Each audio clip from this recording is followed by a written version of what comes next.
22 तारखेपासून देशभरातल्या सगळ्या वस्तूंवरच्या GST मध्ये मोठे बदल होणार आहेत। या बदलांचा ग्राहकांना नेमका फायदा होणार आहे का याचा आढावा आपण घेतो आहोत। आपण नाशिकच्या ओम ट्रेडिंग कंपनीकडे सध्या आलेलो आहोत। या ठिकाणी किराणाचे जे सगळे ज्या वस्तू आपण या ठिकाणी बघतोय त्या वस्तूंवरचा GST नेमका कमी होणार आहे, मात्र प्रत्यक्ष ग्राहकांना त्याचा फायदा होणार आहे का हे आपण जाणून घेतो आहोत। आपल्यासोबत इथले मालक आहेत प्रवीण शेठ, काय नेमकी परिस्थिती आता हे जे नवीन GSTचे दर लागू होणार आहेत? GST आता गव्हर्नमेंटनी जे 18%वरनं 12% किंवा 12%वरनं 5% केलेलं आहे। पण जे पॅकिंग आयटम आहे म्हणजे साधारणतः कोलगेट पेस्ट आहे किंवा तुमचं ह्या कोणत्याही पेस्ट आहे, पावडर आहे, ह्याचा जोपर्यंत नवीन प्रिंटचा माल येत नाही तोपर्यंत ग्राहकांना फायदा होणार नाही। हा प्रिंट गव्हर्नमेंट आपलं हे कारखानदार आम्हाला ज्यावेळेस प्रिंट कमी करून येईल त्यावेळेस निश्चितच त्याचा फायदा ग्राहकांना ॲक्च्युअली होईल। ड्रायफ्रूट्स 12%वरनं 5%वर आले, त्याचासुद्धा बेनिफिट हा 22 तारखेनंतर निश्चितच होईल।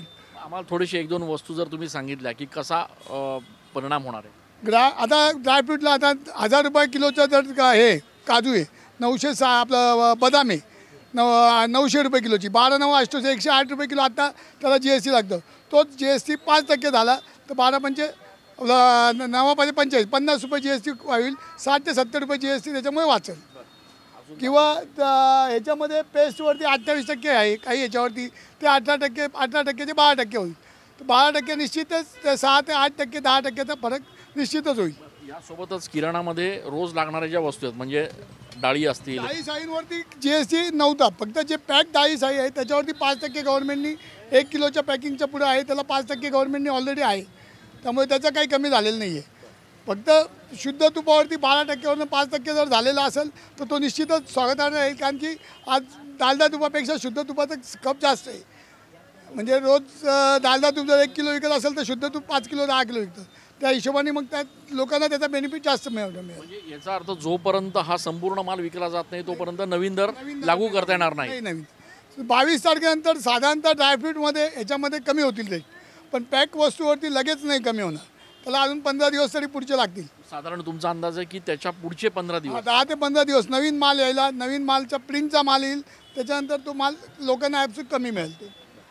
आपण बघतोय की या ठिकाणी तयारी जी आहे ती सुद्धा चालू आहे, कारण आता हा जो माल आहे हा पूर्ण विकला गेल्यानंतर नवीन GSTचे जे स्लॅब येतील, जे दर येतील, त्या दराने नवीन जो माल येईल तो ग्राहकांपर्यंत पोहोचवला जाईल आणि त्यामध्ये ग्राहकांना निश्चितपणे फायदा होईल। मात्र सध्या परिस्थितीत व्यापाऱ्यांनी जो माल घेतलेला आहे तो जुन्या पद्धतीनं जुन्या GSTनुसार घेतलेला आहे आणि त्यामुळे तो माल पूर्णपणे विकला जाईपर्यंत ग्राहकांना नवीन GSTच्या बदलाचा थेट फायदा होणार नाही। मात्र त्यानंतरच्या 15 ते 20 दिवसांमध्ये हा फायदा निश्चितपणे ग्राहकांना होईल। दिवाळीच्या आसपास हा फायदा निश्चितपणे ग्राहकांना होईल असं इथल्या व्यापाऱ्यांचं म्हणणं आहे। कॅमेरा पर्सन खुशाल पाटीलसह मी चंदन पूजा अधिकारी, TV9 मराठी।